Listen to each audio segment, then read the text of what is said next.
Hello student, आज आपण exercise 1.2 मधला क्वेश्चन नंबर 5 बघणार आहोत. क्वेश्चन नंबर जो 4 आहे तो क्वेश्चन नंबर 3 सारखाच असल्यामुळे तो मी सॉल्व नाही केलाय. तुम्ही क्वेश्चन नंबर 3 जसा आपण सॉल्व केलाय तसाच तो सॉल्व करायचा आहे. क्वेश्चन नंबर 5 मध्ये ह्या ज्या टर्म्स आहेत त्या मात्र आपल्याला टेक्निकली व्यवस्थित सॉल्व करायच्या आहेत. हे एक एक्झाम्पल मी सॉल्व करून देते, याच्यानंतरचं एक्झाम्पल सेम टेक्निकली तुम्ही सॉल्व करायचे. दोनच ह्या क्वेश्चन मध्ये एक्झाम्पल आहेत, एक मी सॉल्व करून देते, दुसरा तुम्ही सॉल्व करा. ही जी टर्म आहे याच्यासाठी आपण जे इन्व्हर्स ट्रिग्नोमेट्रिक फंक्शनचे जे फॉर्म्युले बघितले ते यूज करायचे आणि त्याच्यानुसार सिम्प्लिफिकेशन करायचं. सो गिवन टर्म कशी आहे, using derivative prove that. Prove that आहे, प्रूव्ह दॅटचा अर्थ काय, left hand is equal to right hand आपल्याला प्रूव्ह करायचं आहे. सपोज करूया लेफ्ट हँड जो आहे तो फंक्शन एफ ऑफ एक्स चा आहे, हे सपोजिशन करून घ्यायचं. F of x is equal to tan inverse x plus cot inverse x. आता हे सपोजिशन मध्ये आपल्याला प्रूव्ह काय करायचं, therefore we have to prove that f of x ची व्हॅल्यू किती पाहिजे आपल्याला, एफ ऑफ एक्स ची व्हॅल्यू किती पाहिजे, π/2 ही व्हॅल्यू पाहिजे. हे प्रूव्ह करायचं आहे आणि हे जर प्रूव्ह झालं तरच आपल्याला ही टर्म लिहिता येऊ शकते. आता ह्या टर्मला प्रूव्ह करण्यासाठी जे फंक्शन घेतलेले आपण ते डिफरन्शिएट करायचं विथ रिस्पेक्टिव्ह एक्स नी. आणि याच्यामध्ये इन्व्हर्स ट्रिग्नोमेट्री दिसतंय, त्यामुळे इन्व्हर्स ट्रिग्नोमेट्रीचे जे फॉर्म्युलेज आहेत ते फॉर्म्युले आपण यूज करणार आहोत. हे फंक्शन डिफरन्शिएट केलं विथ रिस्पेक्टिव्ह एक्स नी, डेरिव्हेटिव्ह डॅश नी इंडिकेट करूया, कारण फंक्शनच्या फॉर्ममध्ये f dash x is equal to tan इन्व्हर्सचा फंक्शनचा फॉर्म्युला घ्यायचा 1/1 प्लस एक्स स्क्वेअर. आणि सेकंड जी टर्म आहे ती मायनस असते, टॅन कॉट इन्व्हर्सचा फॉर्म्युला सेम असतो टॅनच्या पद्धतीनेच, फक्त अपोजिट साइन. सो इथे प्लस मायनस टर्म आहे, दोन्ही टर्म सारख्याच आहेत, त्यामुळे एकमेकांना त्या टर्म्स कॅन्सल होतील. ही टर्म रिराईट करून कॅन्सल करा किंवा डायरेक्ट जरी कॅन्सल केली तरी चालेल. टर्म व्हॅल्यू किती, 0. आणि डेरिव्हेटिव्हचा आन्सर किती मिळाला आपल्याला, 0. याचा अर्थ डेरिव्हेटिव्ह हा कंपल्सरी कॉन्स्टंटच असू शकतो, कारण आपल्याला माहिती आहे basic formula derivative of constant is 0. म्हणून इथे आपल्याला लिहिता येईल therefore function F of x is constant function.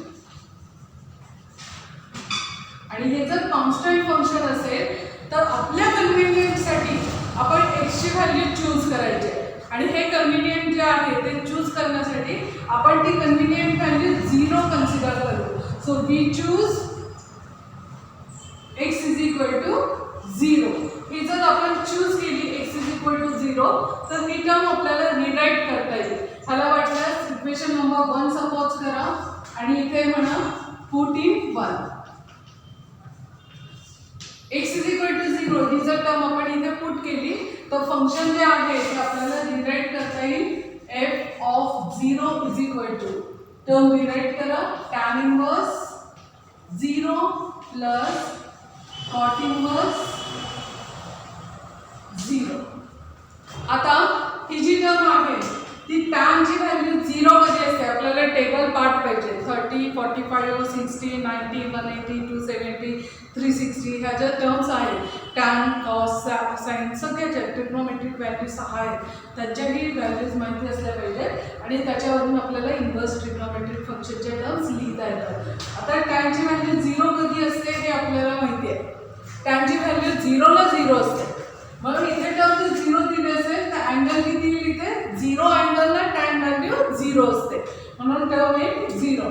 परत कॉटची व्हॅल्यू 0 कधी असते हे बघायचं. कॉटची व्हॅल्यू 0 कुठल्या अँगलसाठी असते ते जर बघितलं तर तो अँगल येतो आपला π/2. आणि आता मग ही व्हॅल्यू आपण इंडिकेट करू शकतो π/2. म्हणजे फंक्शनची value x is equal to जर 0 ठेवली आपण तर आपल्याला आन्सर काय मिळतंय, π/2. याचा अर्थ हा जो कॉन्स्टंट आहे तो कॉन्स्टंट किती असू शकतो, हे सपोजिशन आहे, हे कॉन्स्टंट किती असू शकतं तर π/2. अशा वेगवेगळ्या टर्म्ससाठी आपण चेक करू शकतो, पण आपण कंपल्सरी तो x इज इक्वल टू 0 साठी, कारण 0 कॉन्स्टंट कुठलीही नंबर व्हॅल्यू असू शकते आणि तो व्हॅल्यू आपण 0 ने कन्सिडर केलेला आहे. ही जी टर्म आहे त्यामुळे आपल्याला लिहिता येते फंक्शन इज π/2. 2 आणि जर फंक्शन पाय बाय 2 असेल तर ही डिराइव्ह करता येईल देअरफॉर वी गेट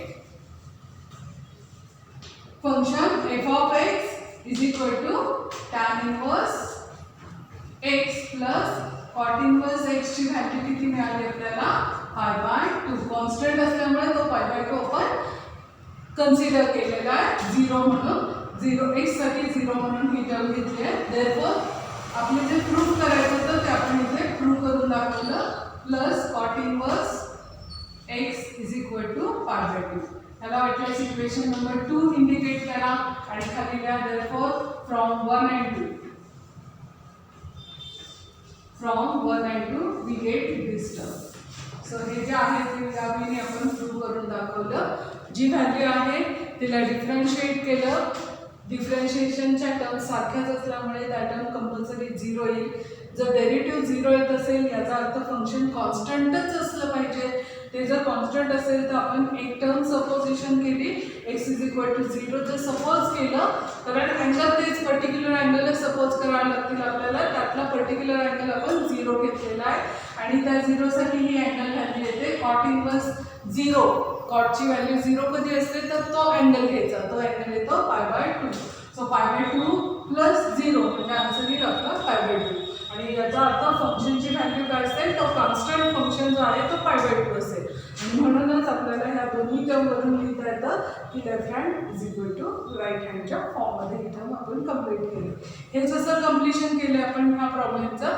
तसंच पुढचा जो प्रॉब्लेम आहे त्या प्रॉब्लेममध्ये तिथे जी टर्म दिली आहे इथे बेसिक टर्म जी दिली आहे सेक इनवर्स आणि कोसेक इनवर्सच्या फॉर्ममध्ये आणि हेच कॉन्स्टंट यायला पाहिजे पाय बाय 2च्या फॉर्ममध्ये कॉम्बिनेशन जर बघितलं एक प्रॉब्लेम सॉल्व्ह आहे तुम्ही नीट बघा सॉल्व्ह प्रॉब्लेममध्ये कॉम्बिनेशन साइन इनवर्स आणि कॉस इनवर्स टर्म आपल्याला पार्ट आहे इनवर्स फंक्शनमध्ये त्याचा जर डेरिव्हेटिव्ह घेतला तर सेम असते फक्त अपोजिट टर्म असते त्यामुळे त्या कॅन्सलच होणार आहे 0च आन्सर येणार आहे कन्सिडर हेच करावं लागणार आहे त्या टर्मची व्हॅल्यू पाय बाय 2च तुम्हाला मिळणार आहे दुसरं कॉम्बिनेशन होतं कॉट इनवर्स आणि टॅन इनवर्सचं ह्यांचं जरी कॉम्बिनेशन घेतलं कॉट इनवर्स आणि टॅन इनवर्स अँगल मात्र सेम ठेवायचा तरी त्यांची फंक्शनची व्हॅल्यू येते पाय बाय 2च्या फॉर्ममध्ये आणि तिसरा प्रॉब्लेम आहे sec inverse x plus cosec inverse x is equal to pi by 2 combination लक्षात ठेवायचे हे जर कॉम्बिनेशन असेल तर ट्रिग्नोमेट्रीमध्ये त्याचं आन्सर येतं पाय बाय 2 हे आपण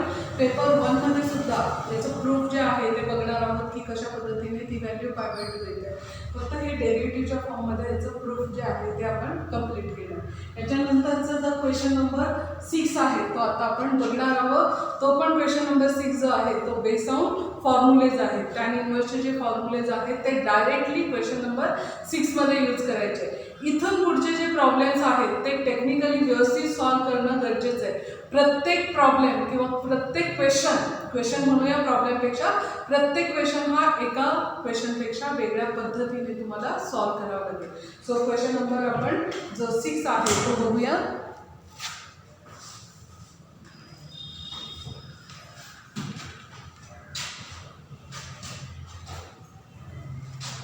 क्वेश्चन नंबर 6 मध्ये व्हॅल्यू दिलेली आहे differentiate the following function with respect to x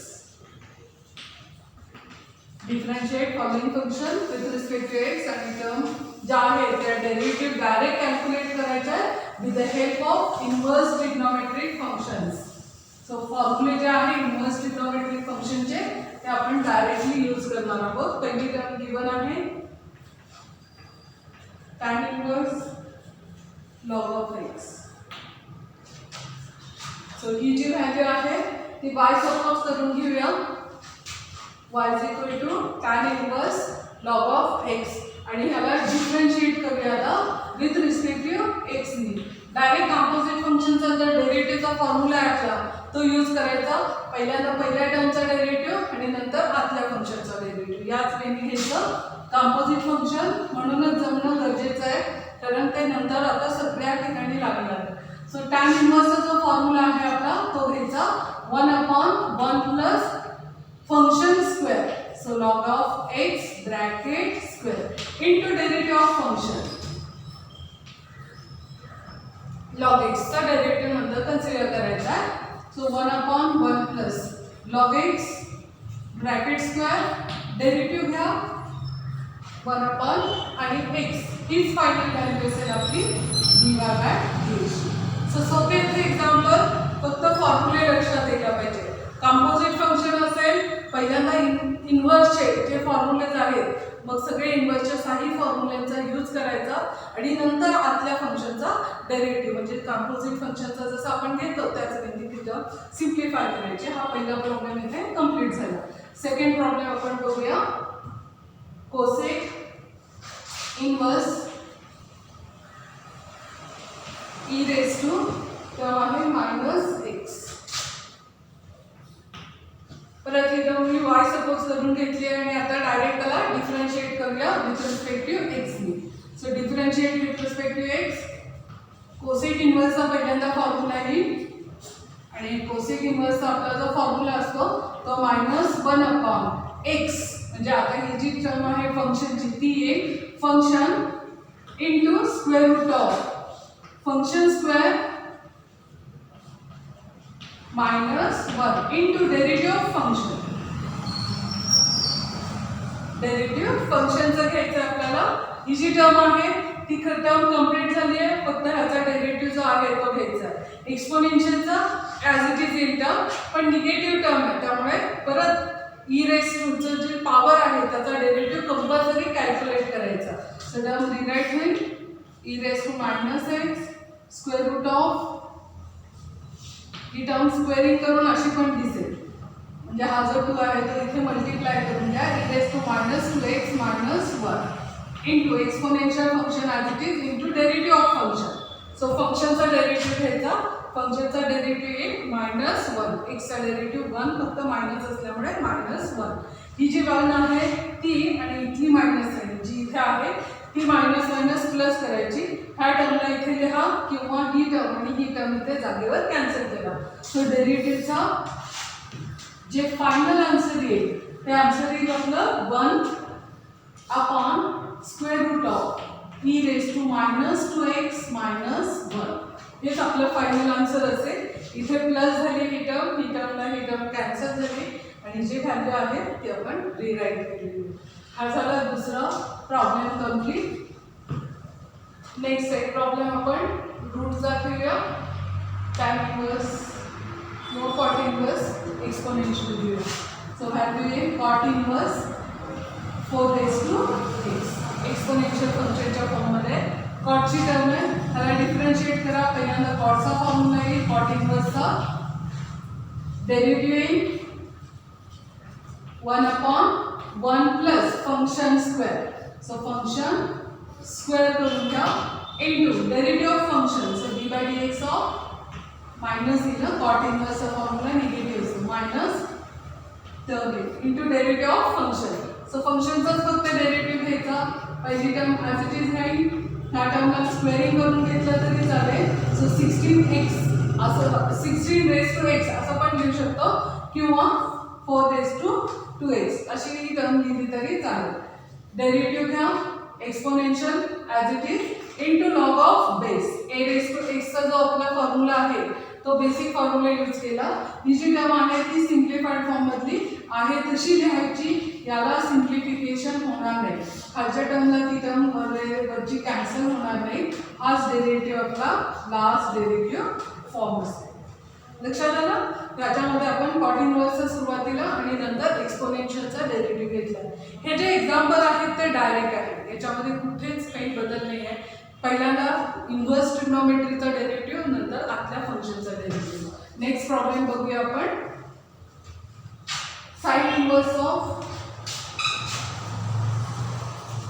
square root of 1 plus x square upon 2. Check करते मी. 1 प्लस एक्स स्क्वेअर अपॉन 2 ही जी व्हॅल्यू आहे ती परत आता त्याच पद्धतीने आपण डिफरन्शिएट करून घेऊया. पहिले आतल्या फंक्शनचा डेरिव्हेटिव्ह पहिले ट्रिग्नोमेट्रीचा डेरिव्हेटिव्ह साइन इन्व्हर्सचा आणि नंतर आतल्या फंक्शनचा. So y is equal to इथे ही व्यवस्थित लिहून काढते कारण रिलेट करायला अडचण येईल.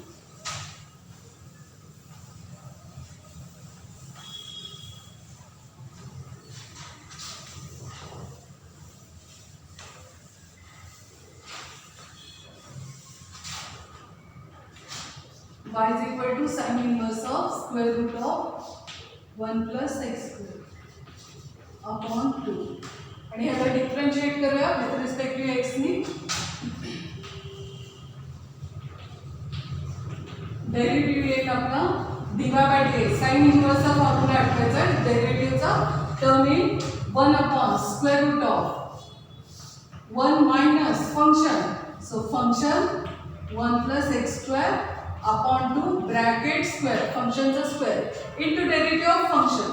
So function is again square root of 1 plus x square upon 2. आता इथं याच्यामध्ये स्क्वेअर आणि square root get cancel. Term divide करायची 1 upon square root of 1 minus square root cancel करून ही टर्म रिराईट केली. आणि दुसऱ्या टर्म मध्ये पहिल्यांदा रूटचा फॉर्म्युला आहे कारण रूट पासून टर्म सुरू झाले. रूटचा फॉर्म्युला घ्यायचा 1 upon 2 square root of function into derivative of function. So derivative आता फंक्शनचा लिहिताना मी अपॉन 2 जो आहे तो थोडासा साइडला घेईन कारण ते कळणं इझी जाईल आपल्याला. फंक्शन व्यवस्थित सिम्प्लिफाय होईल. 1 plus x square ह्याच आतल्या टर्मचा आता डेरिव्हेटिव्ह कन्सिडर करायचा. ही टर्म थोडीशी सिम्प्लिफाय करूया by taking cross multiplication. So cross multiply करा. टर्म होईल 2 मायनस मायनस साइन असल्यामुळे बाकीच्या टर्म अपोजिट होती. ही टर्म आहे तशी लिहून काढूया सुरुवातीला आणि ह्या टर्मचा डेरिव्हेटिव्ह ठेवा 1/2 ॲज इट इज. कॉन्स्टंटचा डेरिव्हेटिव्ह 0 आणि x स्क्वेअरचा डेरिव्हेटिव्ह 2x. हा 0 नाही लिहिला तरी चालेल. आता परत एकदा सिम्प्लिफिकेशन करूया. 1 upon हे सिम्प्लिफिकेशन करा square root of term in 1 minus x square upon 2. हा जो 2 आहे तो मी इथे लिहिते आणि ही जी टर्म आहे ती इथेच खाली मल्टिप्लाय करते. 1 plus x square upon 2 हा इथे लिहिला सुरुवातीला. आता ही जी टर्म आहे ती लिहूया 1/2 into 2x. 2 ला 2 जो आहे तो कॅन्सल करा आणि ही जी टर्म आहे ती सेम आहे. सेम टर्म असल्यामुळे ह्यांचं मल्टिप्लिकेशन होईल. रूट मध्ये टर्म आहे म्हणून रूट मध्येच मल्टिप्लिकेशन करायचं. ही टर्म रिराईट करून घ्यायची. सो टर्म रिराईट कशी होईल 1 upon 2 square root of 1 minus x square upon 2 into 1 plus x square upon 2. Multiplication केलं मी आणि इथे आन्सर फक्त काय लिहिले टोटल टू कॅन्सल होऊन x चा फॉर्म्युला.